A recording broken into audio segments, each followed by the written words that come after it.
నమస్కారం. ఘంటారావానికి స్వాగతం. ముందుగా ప్రధాన అంశాలు. ప్రకృతి ప్రకోపంతో విలవెల్లాడుతున్న బెజవాడవాసులు. బాధితులకు సాంత్వన చేకూర్చేలా జోరుగా సహాయ చర్యలు.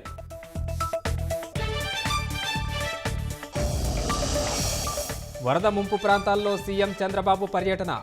విలయం నుంచి ప్రజల్ని గట్టెక్కించడమే లక్ష్యమని వెల్లడి.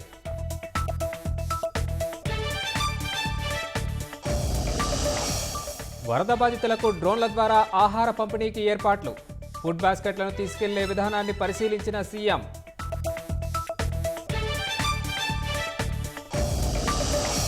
కృష్ణానదికి వరద పోటెత్తి నీట మునిగిన తీర ప్రాంతాలు. బోట్ల ద్వారా సురక్షిత ప్రాంతాలకు బాధితుల తరలింపు.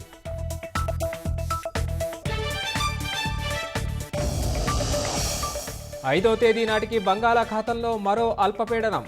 రాష్ట్రంలో మళ్లీ వర్షాలు కురిసే అవకాశం.